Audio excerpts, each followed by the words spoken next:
Friday, a notes packet from Friday. The front page was this, quadratic solving by graphing. Okay, so you should have this front side completed. We talked about solution, zeros, roots, all mean x-intercepts. When we say solve the quadratic, we're looking for the x-intercepts. Where does the graph cross the x-axis? Graphically, if you have the graph, you're physically just looking.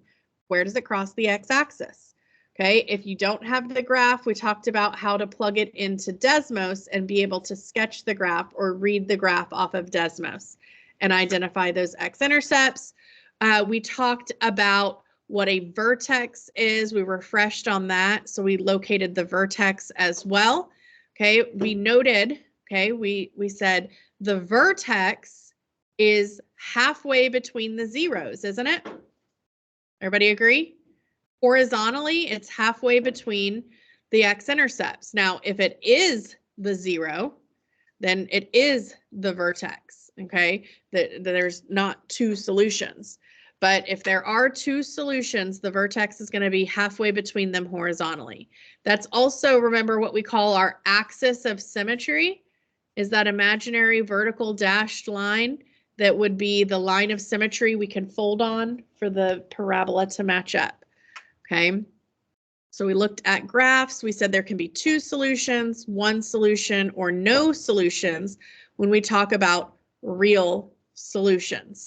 Then when we flipped that over, we then looked at solving quadratics by factoring. So this is without graphs.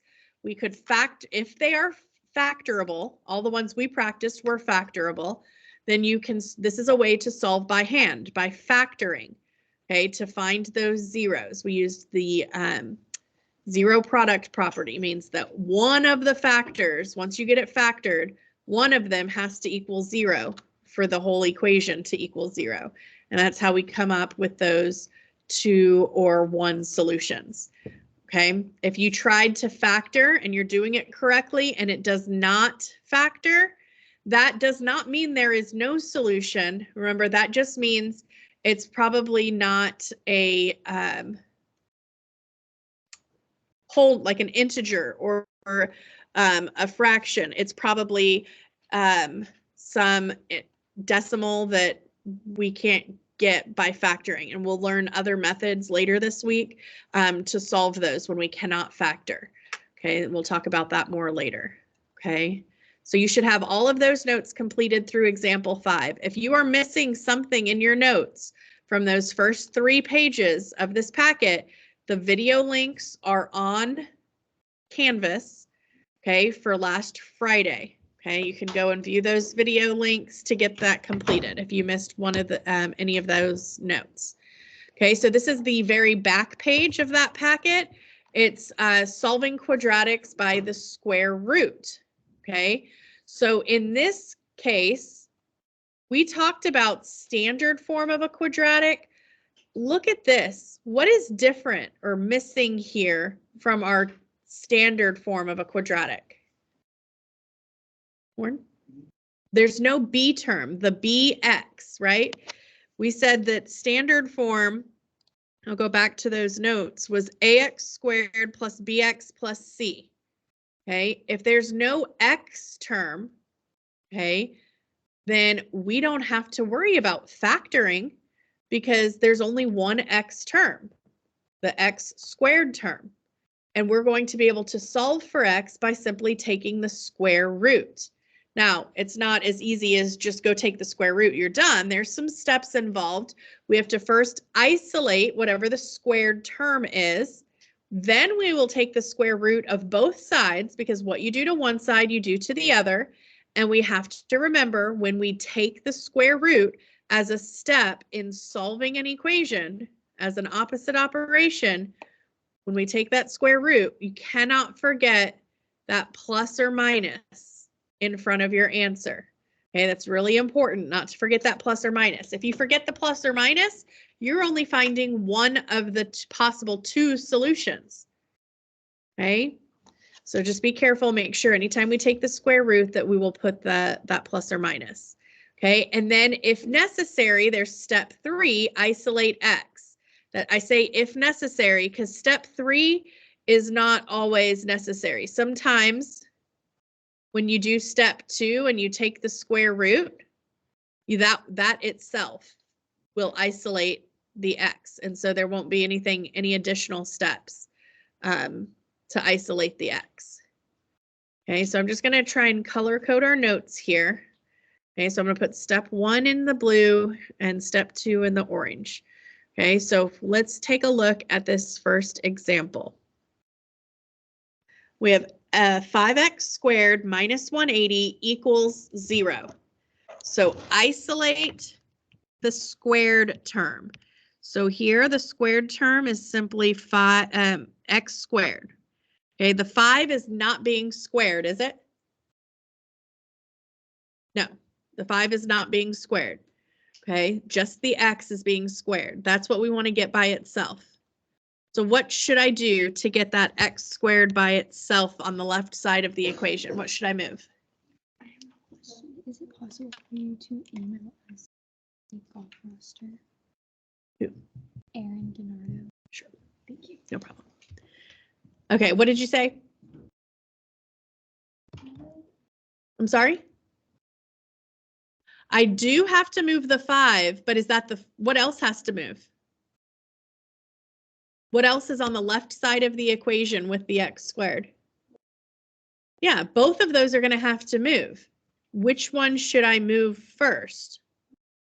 The 180. If you have a number, a constant, a C value, that needs to move to the other side first. So I'm going to move that 180. It is being subtracted. So I'm going to do the opposite operation, which is to add. And what you do to one side, you do to the other. So I'm moving the 180 over by addition. So that gives me 5x squared equals 180. Now I will get rid of the 5. How am I going to do that? Divide. That 5 is being multiplied by x squared, so the opposite operation is to divide.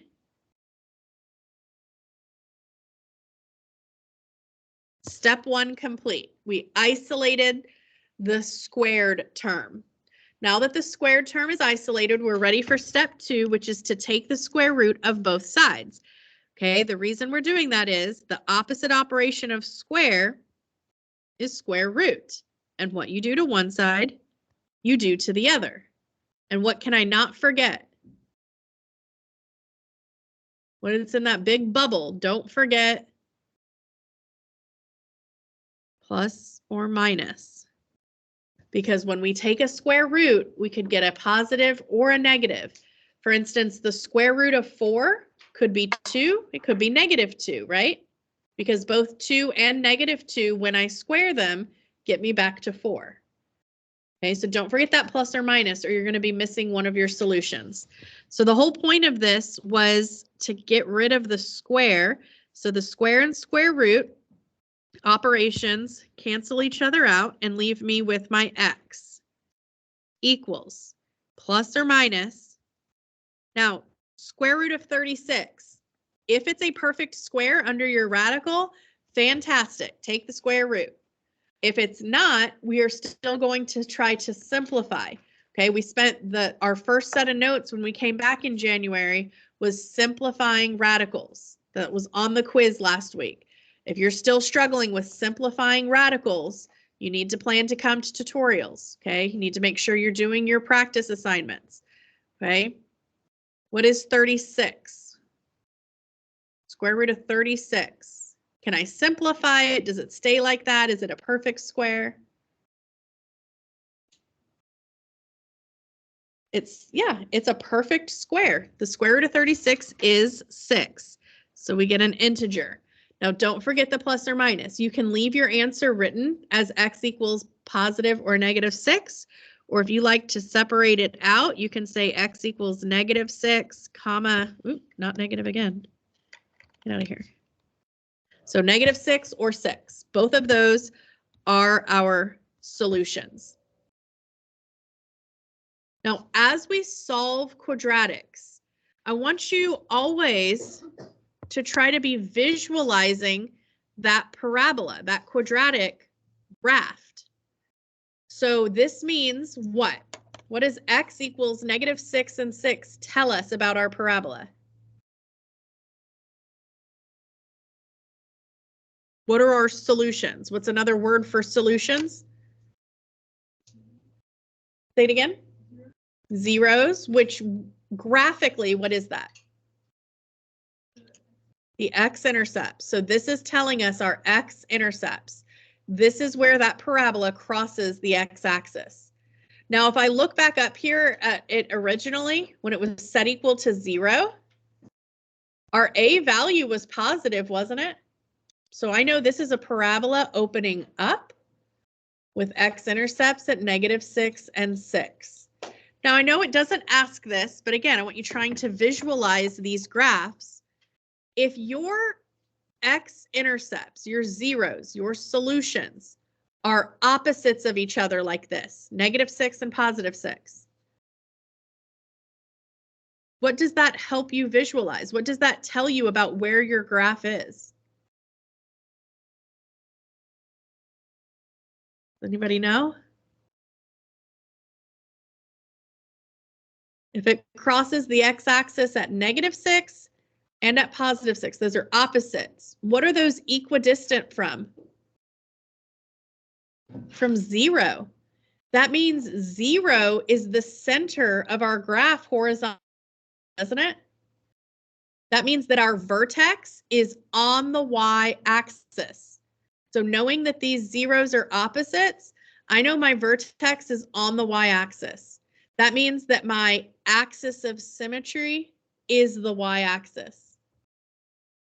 Can y'all picture that? Does that make sense? That means this graph has not been shifted left or right. Good? All right, let's try B. X squared is what I need to isolate. So what am I going to do? Yeah, the 15, the C value is already on the other side. So nothing to add or subtract. I'm ready to just divide out that coefficient.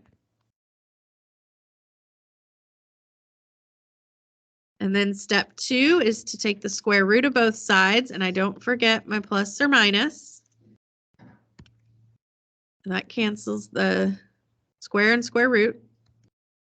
So x equals plus or minus. Now, what is the square root of 5? Do you know? Is it an integer?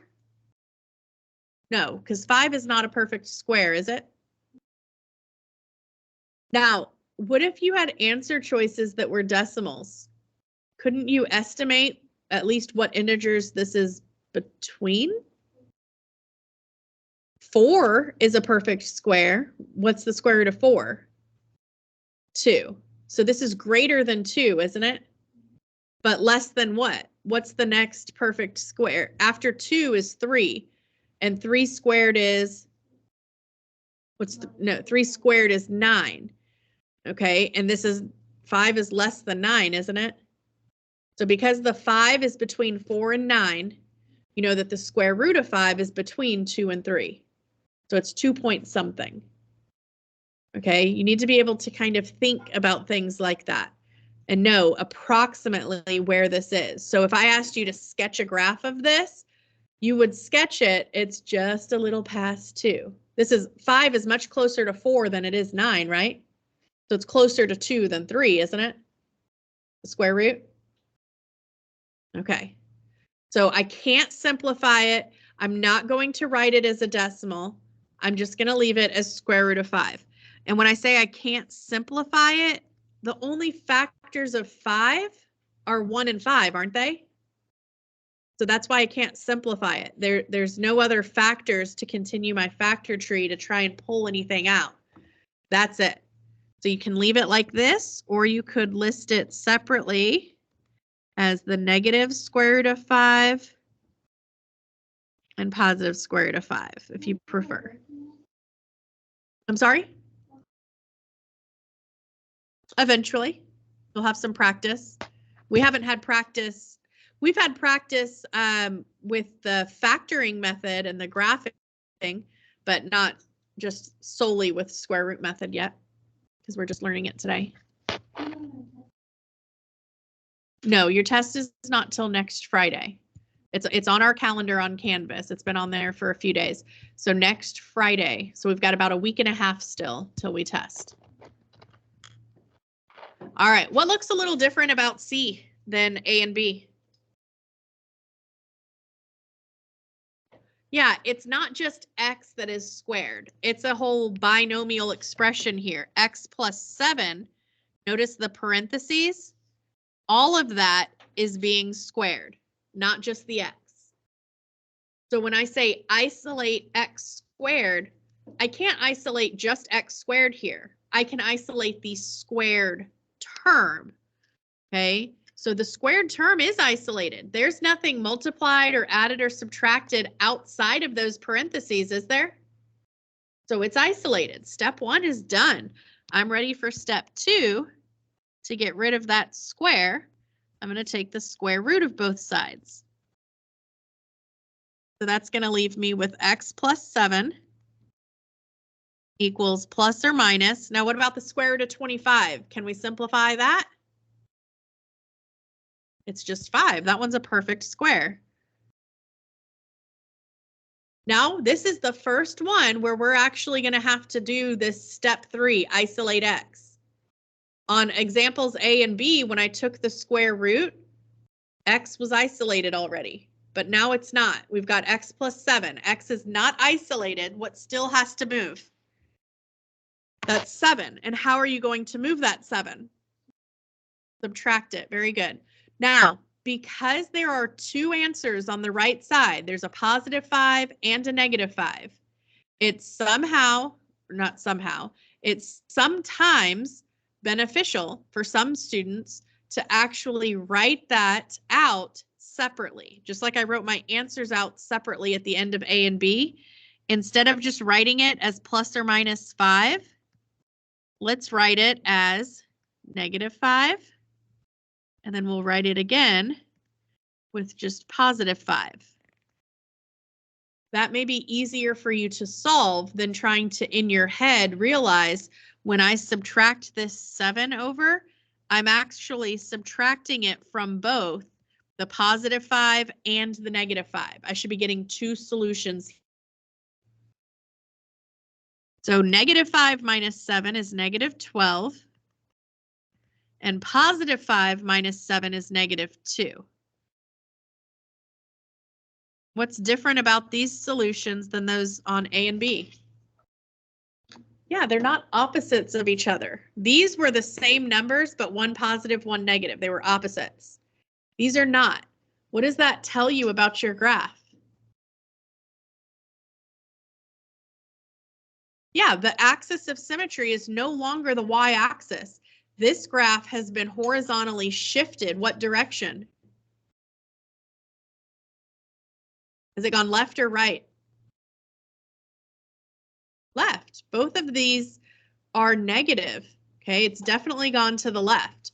Now, remember, we said axis of symmetry, your vertex, is centered horizontally between your zeros. What's the center, the middle, between negative 2 and negative 12? How far apart are those? 2 and 12.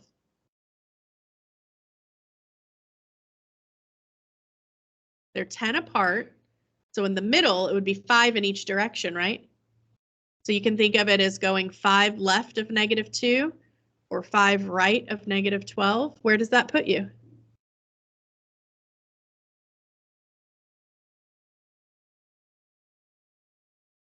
Negative 7. Look back at that equation. It was plus 7 in parentheses being squared. If you think way back to Unit 2 last semester, when we talked about transformation rules, remember when we said something is being added or subtracted inside the function? That's your horizontal shift, left or right, and that it's the opposite direction.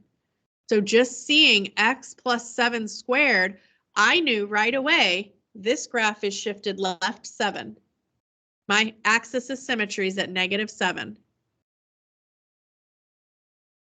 You'll see that? again, it's not asking you for these specifics. I'm trying to draw back some things that we've already learned and kind of bring it all together. Okay. All right, what about in D? I want to isolate the squared term. What is the squared term in D? X plus 9 is what's being squared. Okay, so this is what I need to isolate to be able to take the square root. So is there anything over here that needs to move from the left side? How am I going to move that 2? Good. That 2 is butted up against that parenthesis. That means it's being multiplied. So the opposite is to divide.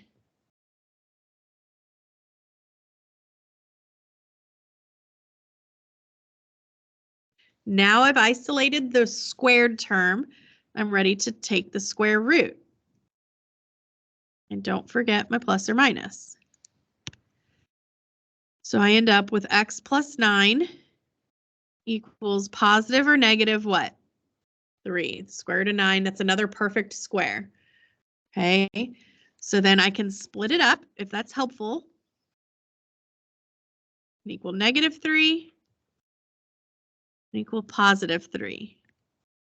Either way, on both of these, I have to subtract the 9. Negative 3 minus 9 is negative 12 again. And positive 3 minus 9 is negative 6. Just for fun, where's the axis of symmetry?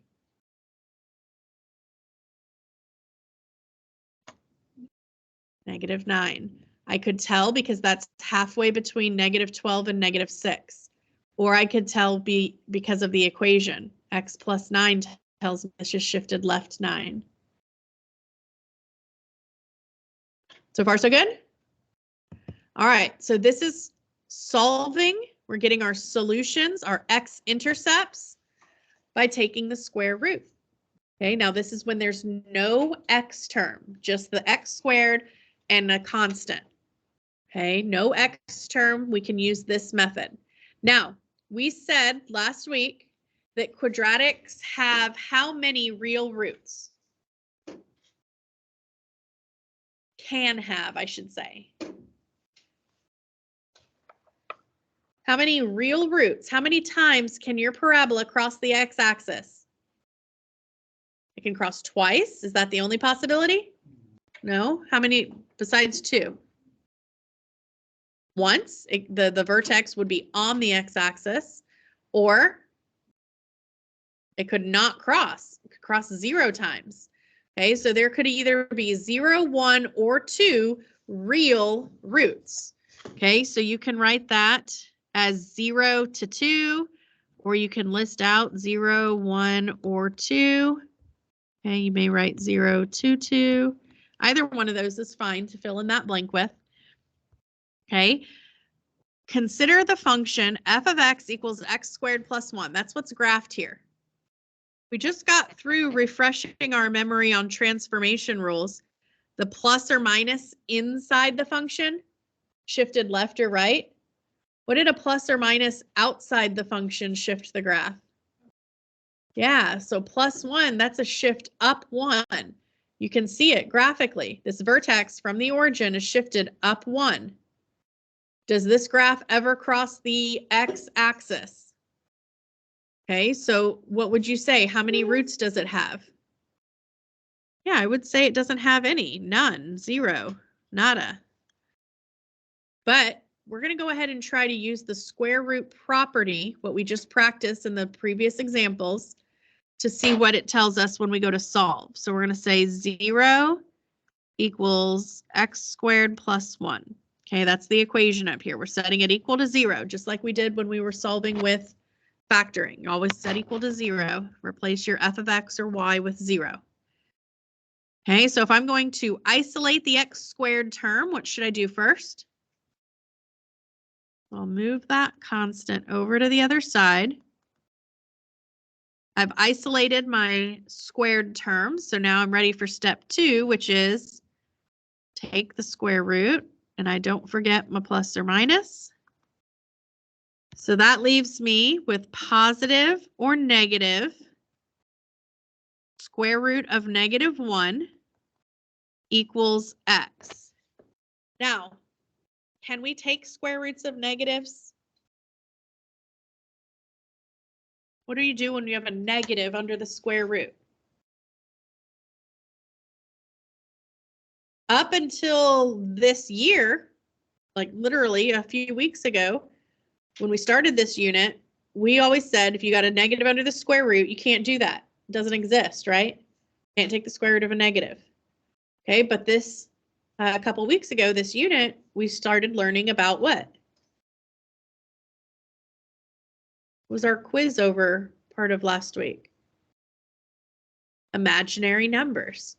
Okay, now if I am just algebraically solving this and I get to a point where I have the square root of a negative, I know graphically my graph does not cross the x-axis. That's what that tells me. If the question asks how many real roots does the function have, your answer is none, 0. Okay, but we're not going to deal in just real roots or real zeros anymore, real solutions. We have learned now about imaginary. Okay, so I would say that this function has no real roots. Okay, but if solutions aren't real, they are imaginary.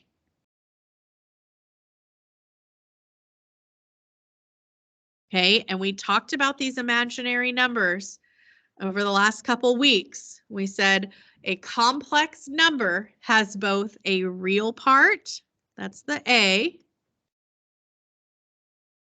and an imaginary part. That's the BI. That I is the equivalent of the square root of -1. That's what we got up here, isn't it? Square root of -1. So technically, could I say that x is positive or negative I? I could. Because the square root of -1 is I. Okay, so that had no real roots. It did not cross the x-axis when you graphed it, but it did have imaginary roots. Okay, we call these numbers imaginary numbers because, like, purely algebraically, they function as numbers. You can add them, subtract them, multiply them, all that good stuff. So let's try this last example. Example E. If I want to isolate the squared term, in this case, it's just x squared, what do I need to do? What's one thing I could do here to isolate that x squared? Multiply both sides by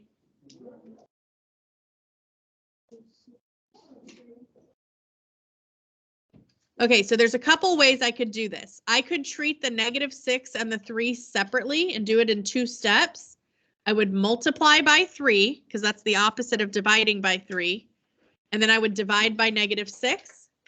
Or this reduces, doesn't it? 6 over 3? What is 6 over 3? That's just a 2. So I could just reduce it. Now I just have -2x squared. Now what would I do? Divide out the -2. I've isolated the squared terms, so now I square root both sides. Don't forget my plus or minus. And I get x equals plus or minus the square root of -5. I do not leave my answers like this. Now that I know about imaginary numbers, I don't leave a negative under the radical. That's part of simplifying the radical, is getting that negative out. What does it become? What's the square root of the negative become? I. It becomes I. Now, the 5, I can't take the square root of 5. So that buddy's just got to stay under there. I can't simplify square root of 5. but I can pull that negative out and turn it into and rewrite it. That negative was under the square root. I took it out and rewrote it as I. All right.